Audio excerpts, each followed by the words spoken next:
sex, life, and tech. If you're 21 or 101, we love them all. Welcome to Age Blind with Nancy AF. Hey, everybody. Welcome to Age Blind with Nancy A. Shenker, me, also known as Nancy AF.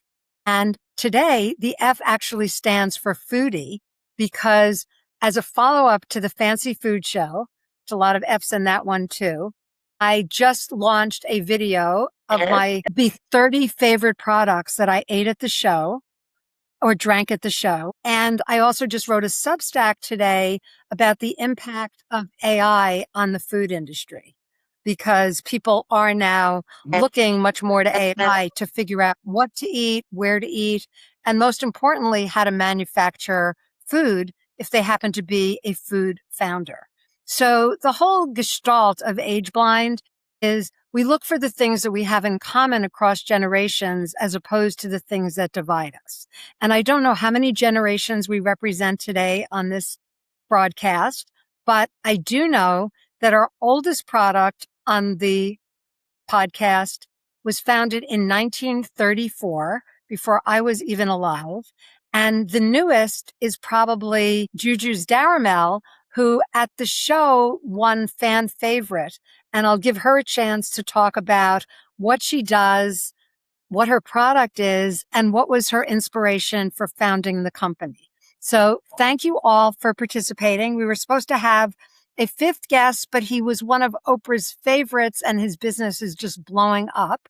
So that is Spring's Fireplace, which you'll find in my video from the show. Great product, but unfortunately could not join us today. So hit it, Juju. Tell us a little bit about what Daramel is and what your inspiration was for starting the company.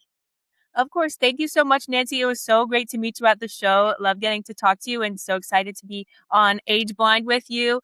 And this is Daramel here. I've got a sample bottle in my hand. This is one of the very first OG samples. We're about to go into our actual commercial production soon. But what Daramel is the word comes from date caramel. So we essentially make a caramel sauce, but out of dates. So dates are one of my favorite foods. I'm Persian, so I grew up having dates all the time and different food dishes. But my favorite way would be to have like a date on the side with tea, because it was just such a nice, naturally sweet treat to have. And my thing that I wanted an easy way to drizzle the whole date on everything. And so I started experimenting with turning them into a caramel, thinking dates are full of natural sugar and with a creamy component, which I use coconut milk, put them together with a little vanilla and salt. It really brings out the natural caramel flavors of dates. Food is such an important way to connect with people and connect with cultures. So I'm so excited to be entering the food industry. It's been so much fun. I really enjoyed my debut at Summer Fancy Food Show. And I'm so excited for everyone to try Daramel soon. I like to put it in my coffee, on my yogurt bowls, or just have it on its own. And what were you doing before, Juju, before you went into the food business? I started a surf company with my whole family during COVID, which was during my first year at university. We make a surfboard called the Tandem Surf Bodyboard, which makes it possible for anybody to surf. Very cool. Oh, my dad is Ron, why don't we go next to you? All right. So, hey, guys. Yeah, I'm Ron Horman, part owner of Horman's Pickles. We're a fourth-gen family-owned and operated premium refrigerated pickle company out of New York, and still made in New York by us in Glen Cove, New York. And I've been here for about 20 years. And, part of my thinking, when I started here, and, I was here 20 years ago and working with my dad and uncle at the time. And we were doing food service primarily. I was asking them, why aren't we doing retail? And, our product is so good. We have the story, we have the history. And I truly felt it was and still is the best tasting pickle that, in the States. I mean, compared to Grillo's, Clausen, even any other brand. And, I would ask them this, and they said, well, retail's a totally different animal. We don't want to go there. And they had built up a successful food service business. But I still said, we got to get this to more people. And the nice thing about pickles, between generations, it really connects. It doesn't matter if you're 4 years old or 80 years old. The nostalgia and the joy that pickles bring, all ages whether you're, a young kid or, an elderly person, is the same. And, I hear so many stories on, people's grandparents and people's parents, growing up making pickles. And, I kind of, pushed them, and they, I got a lot of pushback in the beginning. They didn't want to do retail, but I eventually was able to launch the retail line about 10 years ago, or a little over 10 years ago. And it's been a bumpy ride, but it's one of the fastest growing refrigerated pickle brands right now, year over year. We just got our Nielsen numbers in, and we're doing really well. And it's one of those things where it's you just can't give up, and and it's brick by brick. And my whole goal was to get that pickle, into not every supermarket, but so anybody in the country, across the country, can enjoy and see what a really good New York pickle tastes like, and should taste like.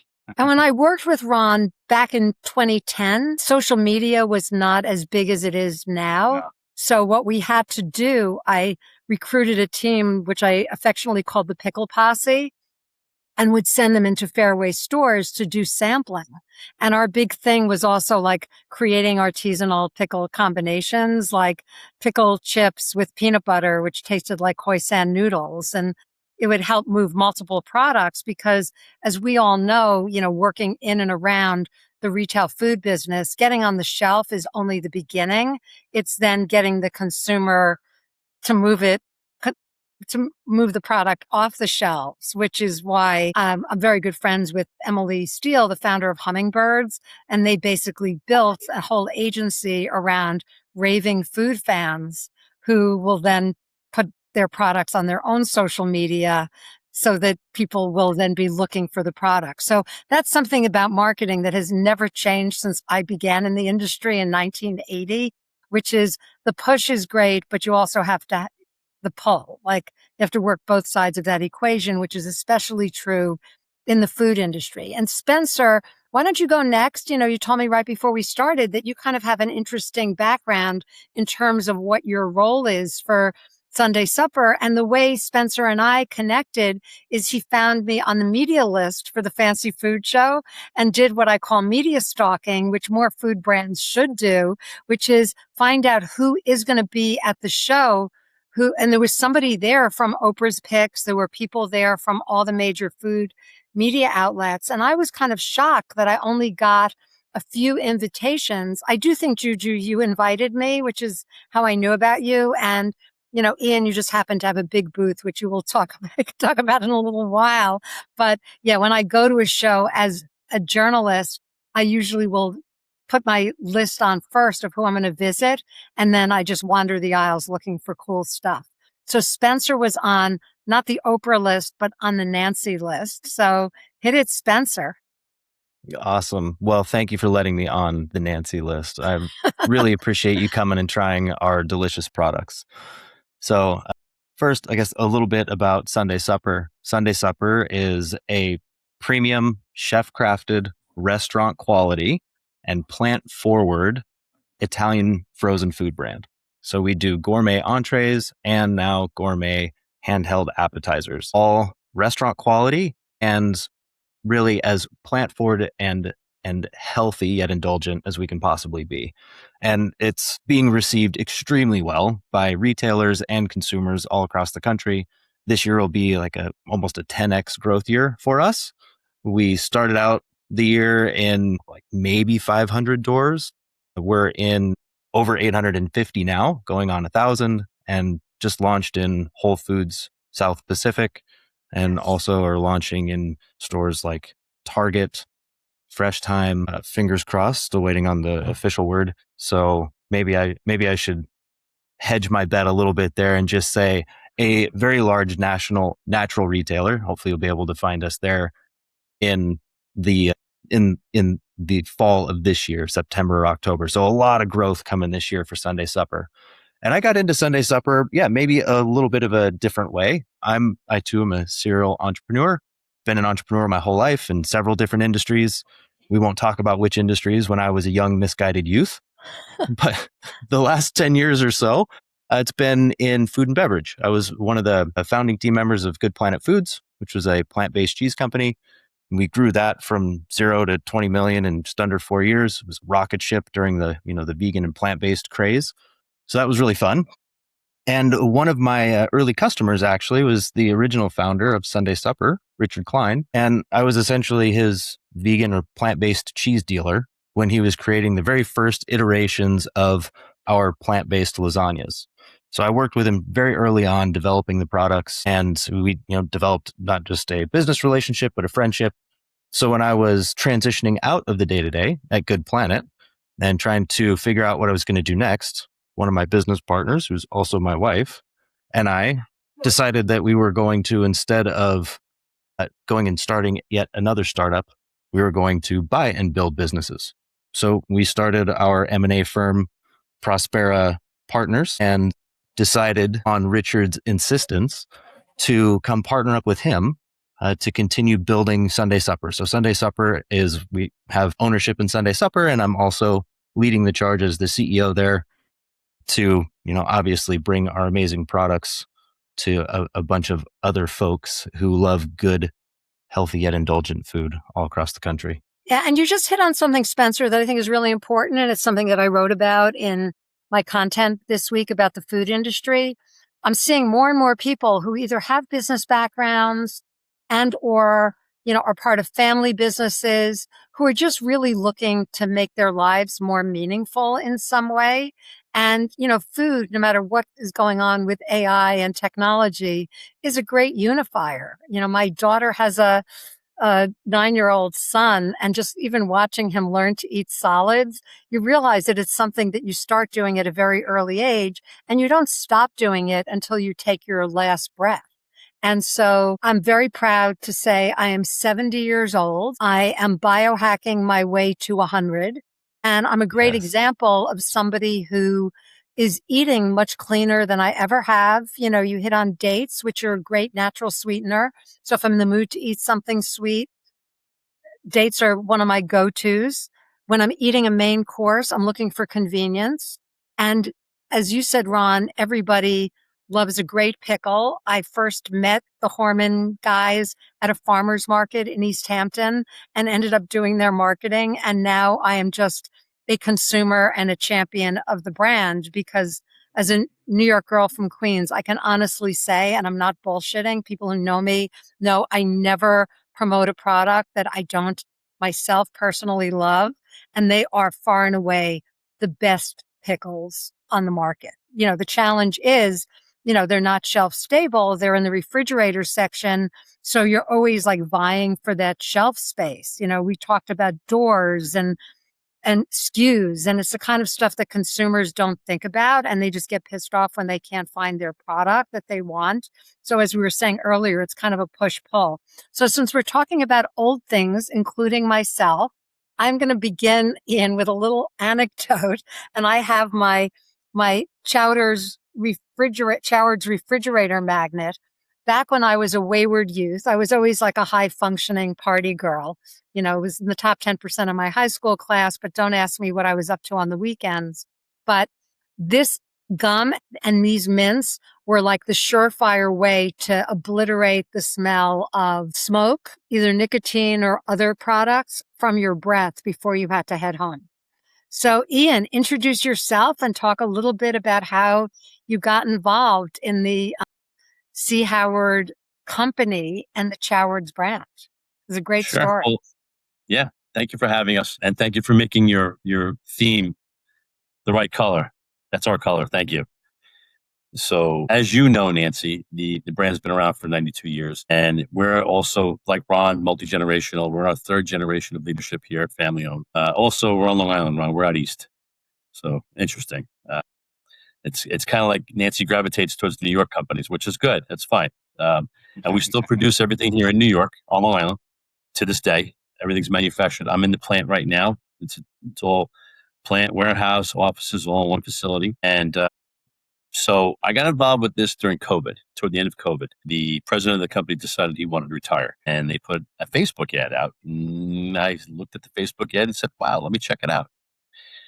Came here for the first time, met with them. We had a 5-hour meeting, and here I am. Worked out great. So I am not family. I don't own any of the business. I'm the vice president of sales for the company. And it has been a very interesting run for the last 5 years, rebuilding the brand that once was much bigger, but we're getting a lot more traction now. And we're in a lot of doors. I couldn't tell you exactly how many. Some of you guys have the information at your fingertips. We unfortunately don't, because we go through a lot of distribution. We're probably in about 10,000 doors in the US and more overseas, but the job is to continue that growth. And, when you sell 50-cent candy, the dollars don't add up that quickly. So you need to reach millions and millions of pieces of candy to make some real money. So anyway, so I'll talk about the brand now a little bit. As Nancy has already mentioned 1,000 times, that's the OG. This is right behind it. This is a scented gum. Both of them were developed during the 30s by a fellow named Charles Howard, who came over from Europe in the late 20s. And this is actually an old Turkish candy recipe that he brought with him and started manufacturing here during the Depression. And the initial thought was he wanted to give people happy, candy and make their spirits come up, because everyone was eating bread and barely surviving during the Depression. And no, Nancy, none of us were alive then. We know that. So, but the thing is, it survived over the years. And then they introduced a couple other flavors as time went by. Peppermint, spearmint, lemon came during the 30s, 40s, and 50s. And then the guava is our most recent. This is about 10 years old. This is a great product. As the company aged and we realized our customers were aging out, so to speak, they wanted to reach a new demographic and a new set of customers. So the guava came in. It's been a real big hit. It does check a lot of boxes for, multi-markets, and on top of, not just our boomer customers, but X's, Y's, millennials, everybody hits it. Even alphas now. Alphas find the guava and they're like, wow, that's really cool. It's different. It's not a gummy candy like they're used to, though. And then we've introduced some other products along the way. Peg bags for individually wrapped. We have some holiday packaging, which is great. We do really well with this, the holidays. And we're just starting to get into some other products now. We have some pretty cool innovation coming through. After 92 years, we finally started to think about additional flavors and some other products. Yeah. And one of the big food trends now is that nostalgia is making a comeback. And, we all saw, I don't know, those of us who are into marketing and branding, when Cracker Barrel got rid of Uncle whatever his name was from their logo, there was a huge outpouring of hostility. It's like, don't kill off the uncle. Or when Gary Vee decided to obliterate Mr. Peanut in the Planters ads. Like, I think that there is, especially with the advent of AI, there's kind of a new respect for things that are old. And I think, it's on both sides of the spectrum. I'm introducing my kids and my grandkids to new brands. And I think food manufacturers all need to kind of look at their products and say, who is the audience for my product? So before we wrap up, I just want our listeners to also think about, as they're building out their marketing strategy, your customer is not just a Gen Z influencer. Women and men over 50 control $15 trillion at least in disposable income.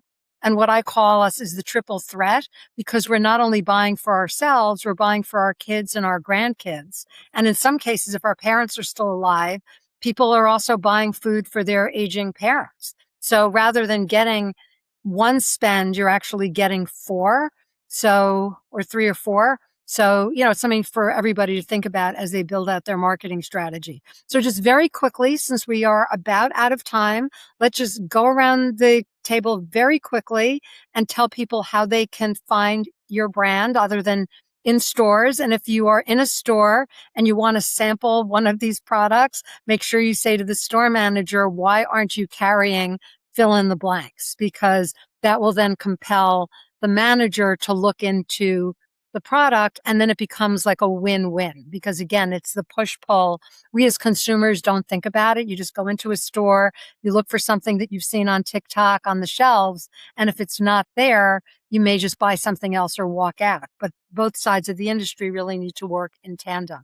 So Ian, how can people find Choward's mint, gums, candy?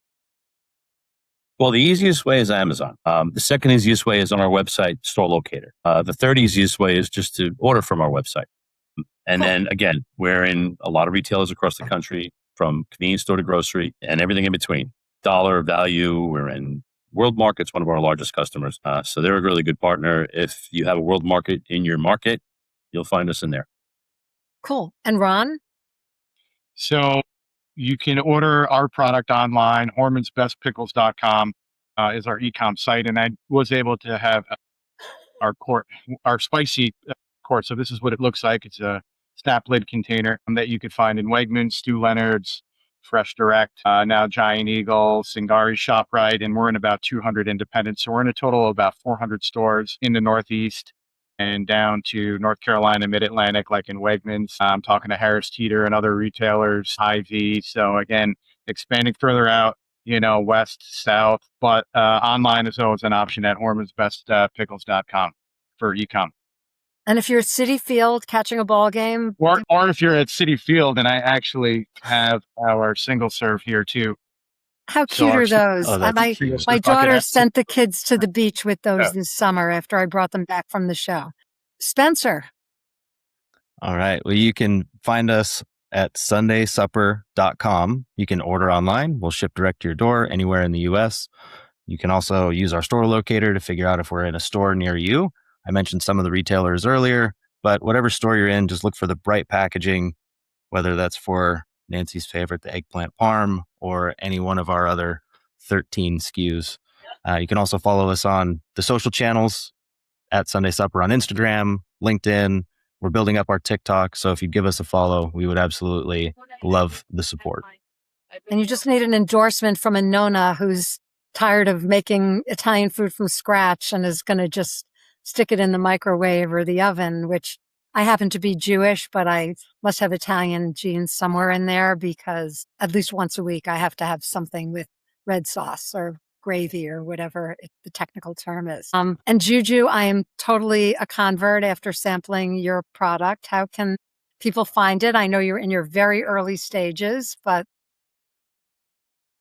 Yes, we are in very early stages, but we are doing pre-orders direct to consumer on our website at eatderamel.com. And we're super active on our TikTok and Instagram for updates on retail launches, which is at eatderamel. And congratulations, winning fan favorite at the Fancy Food Show is no small feat, and it came with a check. So if you'd like, I can give you recommendations on how and where to spend it. But after the show, I not only wrote about, the products themselves, but I wrote about the good, the bad, and the ugly of trade shows, because you're spending a lot of money to be there. And are you really getting the most out of your experience? And you were rocking it, Juju. You were like, on the stage pitching your product, and it's just more eyeballs and earballs, as I call them. So as for me, you can find me, obviously, if you're listening to this or watching it, you found it already. The podcast itself is on YouTube, on Apple Podcasts, basically any place you get your podcast content. My brand, I have two brands. I have the On Switch, which is my marketing company, which I've had for 23 years. And then my personal brand, which is Nancy AF. So I'm on Instagram as Nancy AF _. The F can stand for whatever you would like it to stand for. It's fearless. It's future forward. It's fact-based. It's foodie. And it is that F, because when you hit 70, you no longer give one. But what you do care about is what you're going to do to live those last 30 years, because that is my goal. I'm targeting a minimum of 100, but I would not complain if I made it to 120. And the way I'm going to get there is by eating foods like the ones that you all manufacture. So grateful to have you on the podcast today. And remember, listeners and viewers, be age blind. Think about what you have in common as opposed to what divides you. Do not put people into buckets. And again, go after the consumer that actually has the money to buy your product, not just somebody because they're cool and they've got 1 million TikTok followers. Because today they'll be marketing for you. Tomorrow they'll be marketing for somebody else. So be a choward, not a flash in the pan brand. Because true success is having a brand that survives 100 years or more. So on that happy note, have a great day. Be age blind. Peace out.